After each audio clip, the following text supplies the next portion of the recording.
2020 was a year like no other. As mayor, I never expected to be faced with the difficulties of making decisions for our community during a global pandemic. In March, town facilities temporarily closed, including everything from town hall to park playgrounds. In order to comply with state and local mandates, I signed several disaster declarations, and the town took to Zoom to stream meetings and virtual programming. Perhaps the most disappointing was having to make the decision to cancel many of our special events, including Independence Fest, in order to put the health, safety, and welfare of our residents first. Flower Mound has much to be thankful for even in 2020. Our sales tax numbers remain steady in comparison to 2019, and the town's AAA bond rating was reaffirmed from both Fitch and Standard & Poor's. Town residents continue to get a great bargain for their monthly tax bill of around $150, which pays for a wide variety of quality services, including parks, roads, water, police, fire, and much more. While 2020 became better known for what it wasn't, I'd like to think Flower Mound did its best to shine, even in the midst of trying times. We still had more than 100 new businesses open their doors and created almost 1,300 new jobs.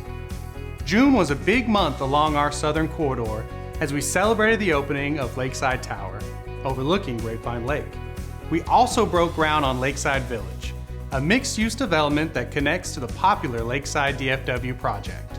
When complete, it will include up to 7 restaurants with lake views, commercial office space, a boutique hotel, high-end residences, and additional miles to our award-winning trail system. Our youngest residents have 2 new reasons to smile with the opening of new playground upgrades. They can soar to new heights with the aviation-themed playground at Lakewood Park, or hit a home run at the baseball-themed playground at Giroux Park. This is also the home to the town's first mural, which honors 21 local baseball and softball players who played ball in high school and gave back to the community. And we were able to safely host Dorothy's Dash, 2 chalk art contests, our first annual Woofoween, and the annual Christmas tree lighting ceremony with COVID-19 precautions in place. 2020 was a milestone year for our library with the completion of our much anticipated and long-awaited library expansion in November. The additional 15,000 square feet includes our brand new children's story time and program area, quiet reading room, teen section, additional study rooms, outdoor reading patio, second multi-purpose room, and increased parking. We expect our creation lab, the final piece of the expansion, to open later this year. The fire department certainly had a year to remember as well. We became the first fire department in Denton County to receive a selected allotment of the COVID-19 vaccine.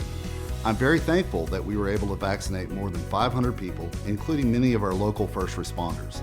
Our emergency management officer, Brandon Barth, was deployed to the El Paso area in October to assist with COVID-19 surge and help transport patients to area hospitals. Outside of our ongoing COVID-19 response and data tracking, we sent crews to Beaumont to help with Hurricane Laura and Marco response. In addition, 6 members of the department were deployed to California to help crews with devastating wildfires in September. Back home, we collaborated with the Flower Mound Foundation to coordinate a complete burn of the Flower Mound. Every time we do this, it burns off invasive plants and allows native species to return. As always, we're grateful we can be a part of this effort to keep the Flower Mound thriving. Flower Mound was once again recognized with a Safe City designation. This year, we were named Top 10 Safest City to Raise a Child in the country by SafeWise. No doubt this is due in part to our outstanding officers who serve our community day in and day out. Like everyone, we've had to adjust during the pandemic and work to provide as much virtual programming as possible.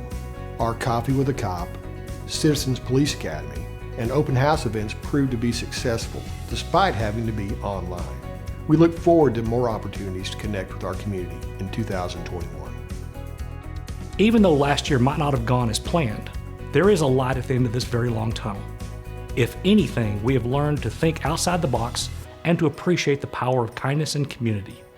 While 2020 was the year we'll remember for being apart, I hope 2021 is the year we can come together again.